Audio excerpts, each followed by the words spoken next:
disillusioned around the challenges, nor am I in an ivory tower that disconnects me from my constituency, that are my peers, the young people. The challenges are there. Youth unemployment is in our homes. It affects our brothers, our sisters, our nieces, and our cousins.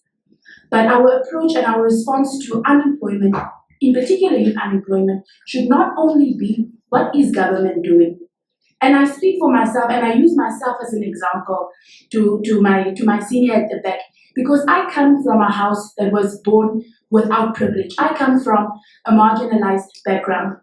As a young female leader that is of color, I had to make certain decisions to ensure that my narrative will not be that poverty will dictate my potential, or poverty will limit where I'll be one day. That means that if Sharonice, who was not born with privilege, not born with a silver spoon in her mouth, has reached a certain level of success, surely it means that many young people with similar circumstances that are disenfranchised can also reach it. So youth unemployment, as we have it, colleagues, requires us to have a multi-sectoral approach, which means when government is tasked with setting the policy environment, we have private sector, government on top of it, and I'm not saying that government has done well. Government also has the duty to ensure that it creates sectors that allows for employment creation. But there is a responsibility that we have as private sector. There is a responsibility that we have as young people. And I'll give you an example. Just recently, I've embarked on regional visits to visit the young people within the structures of the National Youth Council. The National Youth Council has structures such as our constituency youth forums, there are youth-led structures, as well as regional youth forums. And the visit was threefold. One, to inform them of the new strategic intent of the council, to discuss policy issues relative to our act that we are busy in the process of reviewing, but also to hear from the young people what their challenges are. And at the very top of these challenges were youth unemployment. But conversing with young people, I also got the feedback from young people that we are limited in our thinking. And I'll give practical examples to justify why I say so.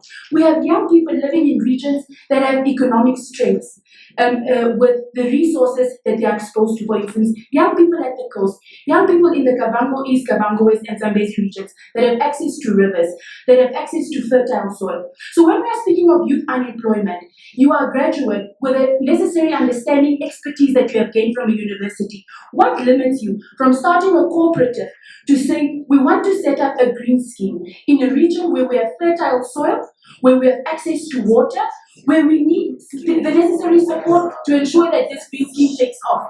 And while you may not agree with what I'm saying, these are the interventions that we need to start conversing about as young people. Because to sit and only have a mentality that jobs must be created for us, that I must be a job seeker, not a job creator, is not going to work entirely.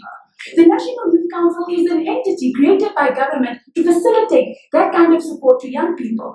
To stand here today and accept that the National Youth Council is not entirely meeting its mandate, I also can't accept, because the National Youth Council, for instance, run programs such as a Credit for Youth in Business scheme, where we support village young entrepreneurs that do not have access to the kind of financing that they would qualify for through institutions such as Agribank and DBN. The National Youth Council has programs such as the Youth Leadership Development Programs, where we are developing a group of young leaders to have the necessary soft skills to become young leaders that can help the country attain its vision and its goals.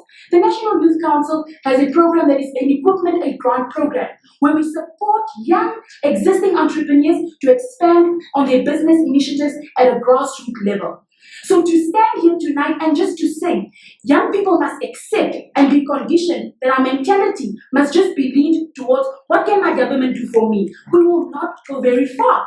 And I think when we start reasoning to say, with the environment in which we are finding ourselves as young people, how can we challenge ourselves to think differently, to become productive agents? And I really want to challenge you to say that we need to think differently as young people. If we continue with a mentality that I must only accept handouts, how competitive are you going to become? As a young Namibian, you need to argue not only as a Namibian, as an African. You need to argue as a global citizen. But if you are conditioned only to hand-me-downs and handouts, how are you going to influence a youth agenda at a continental level and on the global scene? Namibia is not an island. We exist within the African context. We exist within the global village. But to continue this perpetuation around a narrative that government alone is one that we can't accept. Private sector. I do believe that when we have platforms such as these, we shouldn't allow it to degenerate because there is no right or wrong answer. It is a perspective that you share from the position that you are in. And whether you agree with what I say or not, it allows me also to listen to you, for you to listen to me, and for us to have a conversation on how to improve what we have. So I really want to thank everyone for your comments, whether it was harsh, whether it was unpleasant, whether it was hostile. Thank you for the engagement here tonight. I also want to thank our presenter that delivered the public lecture, Dr. Basilius, for a very well researched document that allowed us to have this robust conversation, and to my fellow discussants.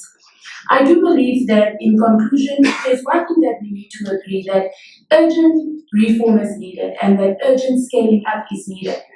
As the executive chair of the National Youth Council, I personally can't shy away from the challenges that we are confronted with, because these challenges are faced by young people that are my friends, young people that are my immediate constituents and my immediate interfaces.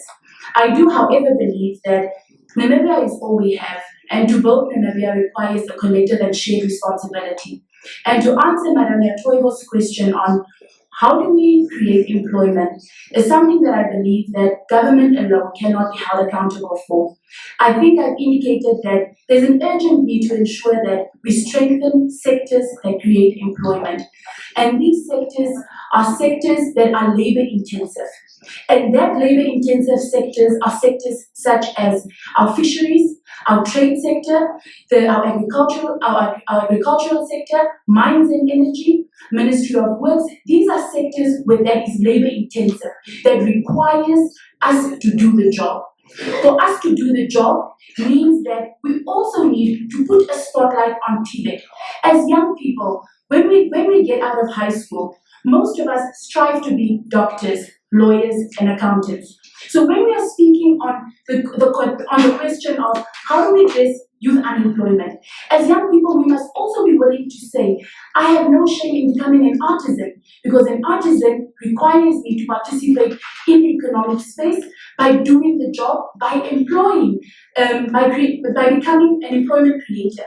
So the TVET educational system is a space that we must strengthen, that we must not stigmatize as for the less uneducated space where young people need to go to. For our economy to really have structural reform and systemic change, it must be driven by an influx of TVET into that space, because for as long as our economic space is labor intensive, we will be able to absorb humans to do the job. So in conclusion, I really just want to say that yes, we have the divergent views on the subject, but I want to conclude to say that to ensure youth unemployment is arrested and that an immediate dent is made requires the involvement of private sector, requires the involvement of government, but it also requires the involvement of a strong civil society. Most of what we have heard tonight is about holding our leaders accountable. And we can only hold our leaders accountable when we also have a strong civil society. And I do believe that Namibia is led by leaders that puts their people first. We can see this also through the investment that government makes in social safety nets.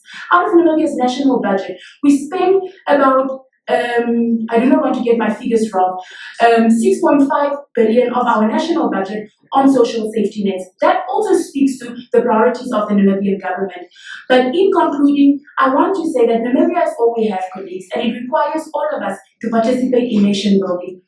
And your divergent views and opposing views to me indicates that you have hope that we can change the current system quo if we all work together. Thank you very much.